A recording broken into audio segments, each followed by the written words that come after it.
relembrando as verdades ouvidas.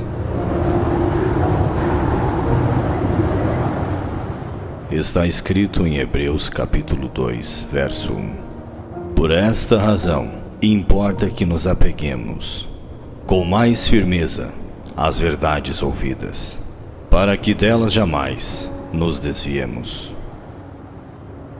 Hebreus capítulo 2, primeira parte, por William Marion Branham. Possa Deus dirigir esta casa, neste tabernáculo nesta manhã.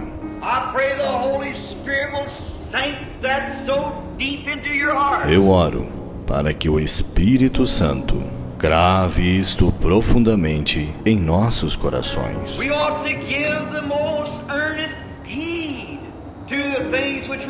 Importa que nos apeguemos com mais firmeza às verdades ouvidas. Que tipo de pessoas devemos ser? Quando vemos o grande Jeová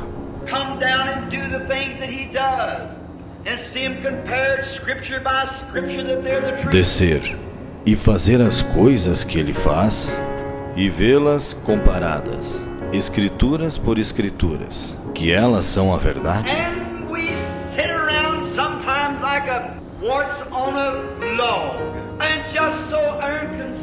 E estamos assentados às vezes como um parasita em um toco, e tão indiferentes.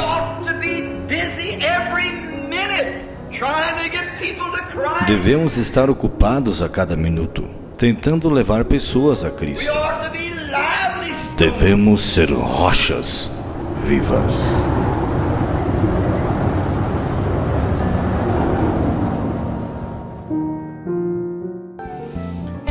Aleluia, louvado seja o nome do Senhor, né? Amém. Amém, podemos dizer amém? Amém.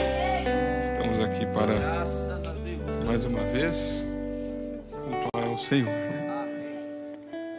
Graças a Deus por termos esta revelação em nossos corações, de saber o que isso significa. E aleluia. Enquanto as crianças vão tomar os seus lugares, né? E os músicos, nós saudamos nossos irmãos, mais uma vez, que estão acompanhando nesta noite. E nós vamos para a palavra, para a leitura das Escrituras. Quero, nesta noite,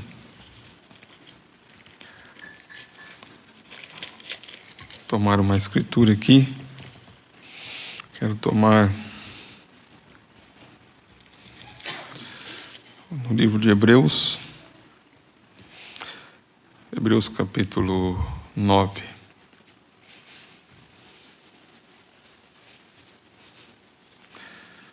Esta escritura de Hebreus capítulo 9, Paulo está falando sobre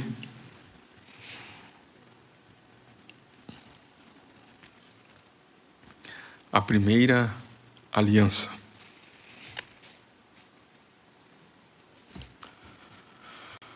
E ele começa no primeiro versículo dizendo,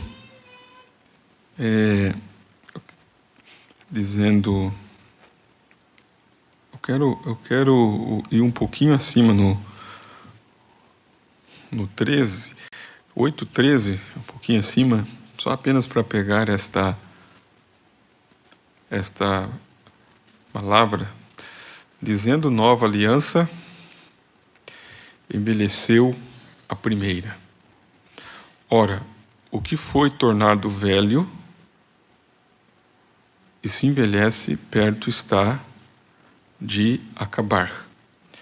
Ora, também a primeira, então, ele está se referindo à primeira aliança. Ora, também a primeira tinha ordenanças de culto divino. Esta expressão culto divino é uma expressão que tem estado em meu coração. Culto divino. Vamos orar. Senhor Deus, em nome de Jesus Cristo, aqui estamos nós mais uma vez nesta noite, reunidos para poder ouvir a Tua palavra. Pai, pedimos perdão de nossos pecados e nossas falhas. Quando confessamos, o Senhor conhece os nossos corações. E como disse Davi, sonda-me, ó Deus, e me expurga dos pecados que me são ocultos. E assim podemos então, Pai, ter acesso diante do Senhor através do Teu sangue, Pai, do Teu Espírito que vivifica, Pai. Em nome do Senhor Jesus Cristo. Amém e amém. Podeis assentar. Quando dissemos culto, né? Sempre eu tenho carregado isto comigo, irmãos. Culto. Às vezes o culto tem se tornado algo muito, não sei se os irmãos vão entender o que eu vou dizer, mas tem sido algo muito, que tem sido muito, seria a palavra, tem havido muito descrédito. Tem havido muito descrédito e falta de entendimento do que é culto. Cultuar ao Senhor. Paulo está falando a respeito desta primeira aliança, onde eles tinham culto. Tinha ordenanças de culto divino. Então, quando falamos assim, vamos no culto, né, as pessoas têm as suas ideias, têm os seus pensamentos de culto. Então, até mesmo nossas crianças, nossos filhos, se não cuidarmos, eles não têm, às vezes, ou por descuido, ou às vezes por falta de nos atentar mais, como disse Paulo, com mais diligência, às verdades ouvidas, nós acabamos, então, deixando enfraquecer este culto divino. O que é o culto divino? Nós temos um exemplo na Bíblia de Abraão e de Isaac. Isaac foi cultuar ao Senhor, junto com seu pai Abraão. Todos lembram desta passagem. Eles foram cultuar ao Senhor, foram fazer um sacrifício. Isaac, seu filho, fez menção de algo que estava faltando naquele culto. Quantos lembram disso? Qual foi a menção que ele fez? Pai, aqui está o quê? Então, ele sabia que para ir num culto tinha que levar o quê? Lenha. Então, ele disse, mas cadê o quê? Cadê o cordeiro? Como uma criança, como Isaac, sabia que tinha que ter um cordeiro no culto. Então, eu estava meditando nisto, que tem ordenanças no culto. E Paulo começa a falar dessas ordenanças, dizendo, também a primeira tinha ordenanças de culto divino em um santuário terrestre. Então ele começa a descrever como tinha essa ordenança de culto em um santuário terrestre. Então ele diz, tinha um tabernáculo preparado, o primeiro em que havia o candelabro, e a mesa, os pães da proposição, ao que se chama o santuário. Mas depois do segundo véu estava o tabernáculo, que se chama o Santo dos Santos, que tinha o incensário de ouro e a arca da aliança coberta de ouro também em redor, em que estava um vaso de ouro, que continha o maná, a vara de Arão, que tinha florescido, e as tábuas da aliança. E sobre a arca, os querubins da glória, que fazia sombra no propiciatório, das quais coisas não falaremos agora particularmente. Ora, estando estas coisas assim preparadas, a todo tempo entrava os sacerdotes no primeiro tabernáculo, cumprindo os serviços. O primeiro tabernáculo, ele está se referindo ao lugar chamado lugar santo, no santuário. Então, nós sabemos que era repartido o tabernáculo em 3 partes: o átrio, o lugar santo e o lugar santíssimo. Ora, estando estas coisas assim preparadas, a todo tempo entravam os sacerdotes no primeiro átrio, ou no primeiro tabernáculo, cumprindo os serviços. Mas, no segundo, só o sumo sacerdote, uma vez no ano, não sem sangue, não podia entrar sem sangue, que oferecia por si mesmo e pelas culpas do povo, dando nisto a entender o Espírito Santo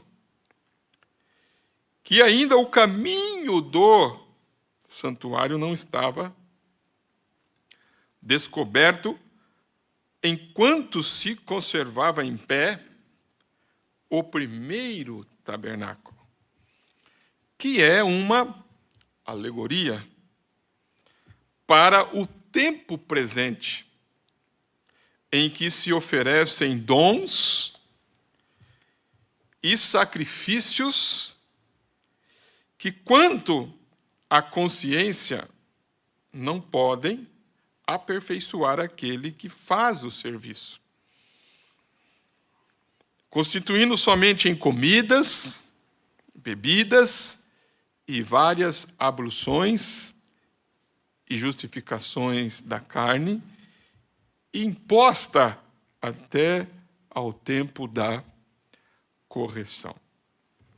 Falando da primeira aliança, como disse Paulo, que essa primeira aliança envelheceu a primeira. Ora, o que foi tornado velho e se envelhece, perto está de acabar. Amém? Então, eu tenho procurado falar com a igreja, com os irmãos, para entendermos mais profundamente o que significa estarmos debaixo desta nova aliança. Nas palavras de Paulo, nas palavras das Escrituras, dizendo nova aliança. Também no capítulo 12, verso 20, Paulo chama de aliança eterna, dizendo: ora, o Deus de paz, que pelo sangue da aliança eterna tornou a trazer dos mortos o nosso Senhor Jesus Cristo, grande pastor das ovelhas, vos aperfeiçoe em toda boa obra para fazerdes a sua vontade, operando em vós o que perante ele é agradável por Cristo Jesus, a qual seja glória para todos sempre. Amém. Você vê que diz amém a Escritura, não diz? Você vê que a Escritura diz glória, né? Glórias ao Senhor. Amém, né? Terminando a Escritura com um amém. Se você olhar aqui, rogo-vos, porém, irmãos, que suporteis a palavra dessa exortação, porque abreviadamente vos escrevi. Sabei que já está solto o irmão Timóteo, com o qual, se ele vier depressa, vos verei. Saudai a todos os vossos chefes e todos os santos, os da Itália vos saudam. A graça seja com todos vós. Amém. Amém. Então, dar amém é bíblico, não é, irmãos? Parece algo assim, né? Às vezes eu fico pensando que se você olhar, né, os amém que tem na Escritura, né? Porque amém significa assim seja. E ele é o amém do amém, né? Diz lá em Apocalipse, né? Assim, ó, isso diz o amém. O amém não é uma palavra que devemos ter como algo, né, que costumeiro, ou até mesmo assim, eu não vou dar amém. Não, o amém para o cristão é verdade, Senhor. Assim seja. Né? Amém é como se alguém te desse algo para você. Alguém dá algo para você. O que você responde para essa pessoa quando ela dá algo para você? O que você responde? Tá. E quando o seu filho não fala obrigado, você fala o que para ele? Que ele é o quê?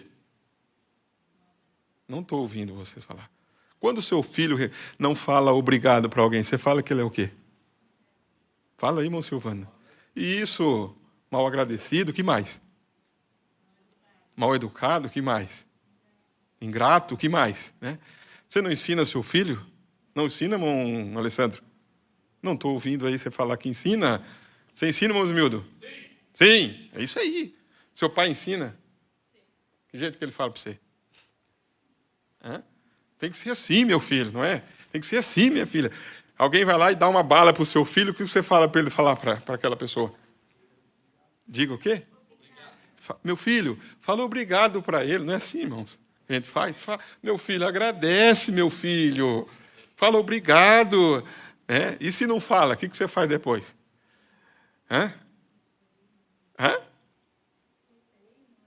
Isso, que feio. Fala as irmãs aí, saca os irmãos, fala. O que você fala? O que fala, Morineu? Tá aí, Morineu? O que você fala para a Cheryl, se a Cheryl não fala obrigado? O que você fala para ela? Nada? Como é que é? Isso. Né? Você agradece, meu filho. E se não agradece, olha, dá um sermão depois em casa. Né? É assim que a gente faz. Assim, meu filho, que vergonha, meu filho. Que você faz a mãe passar vergonha. E quando você está ouvindo a palavra e você não fala obrigado para Deus, o que será que Deus sente? Você recebe a palavra. A palavra não é um presente para nós nessa noite? A palavra é um presente para mim. Obrigado, Senhor. Por isso que ele disse aqui, a graça seja com todos vós. Amém.